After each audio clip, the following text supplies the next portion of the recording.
Nobel പുരസ്കാര ജേതാവ് അഭിജിത് ബാനർജിക്കെതിരെ വിവാദ പരാമർശവുമായി നേരത്തെ ബിജെപി നേതാക്കൾ രംഗത്ത് വന്നിരുന്നു.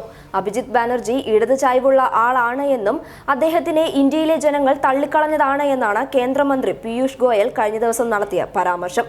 ഈ വിവാദ പരാമർശത്തിനെതിരെ അഭിജിത് ബാനർജിക്ക് പിന്തുണയുമായി രംഗത്തെത്തിയിരിക്കുകയാണ് കോൺഗ്രസ് നേതാവ് രാഹുൽ ഗാന്ധി. ലക്ഷക്കണക്കിന് ആളുകൾ അങ്ങേ ഓർത്ത് അഭിമാനം കൊള്ളുന്നു എന്നാണ് രാഹുൽ ഗാന്ധി അഭിജിത് ബാനർജിയെ പിന്തുണച്ചുകൊണ്ട് ട്വീറ്റ് ചെയ്തിരിക്കുന്നത്. മതഭ്രാന്ത് കൊണ്ട് അന്ധരായവർ അങ്ങനെ പലതും പറയും, അവർക്ക് ഒരു ചുക്കും അറിയില്ല എന്നാണ് രാഹുൽ ഗാന്ധി പറയുന്നത്. പ്രിയ ബാനർജി, ഈ വിദ്വേഷം കൊണ്ട് അന്ധരായ മതഭ്രാന്തന്മാർക്ക് എന്താണ് പ്രൊഫഷണലിസം എന്നതിനെക്കുറിച്ച് യാതൊരു ധാരണയുമില്ല. ദശാബ്ദങ്ങൾ എടുത്തുപോലും നിങ്ങൾക്കത് അവരോട് വിശദീകരിക്കാൻ പറ്റില്ല. കോടിക്കണക്കിന് ഇന്ത്യക്കാർ നിങ്ങളെ ഓർത്ത് അഭിമാനം കൊള്ളുകയാണ് എന്ന് മാത്രം ഓർക്കുക എന്നാണ് രാഹുൽ ഗാന്ധി ട്വിറ്ററിൽ കുറിച്ചത്. പീയൂഷ് ഗോയൽ തന്റെ പ്രൊഫഷണലിസത്തെയാണ് ചോദ്യം ചെയ്തതെന്ന് അഭിജിത് ബാനർജി പ്രതികരിക്കുന്നു. വാണിജ്യമന്ത്രി പീയൂഷ് ഗോയലിന്റെയും ബിജെപി ദേശീയ സെക്രട്ടറി രാഹുൽ സിൻഹയുടെയും പ്രസ്താവനകളോട് പ്രതികരിക്കുകയായിരുന്നു അദ്ദേഹം.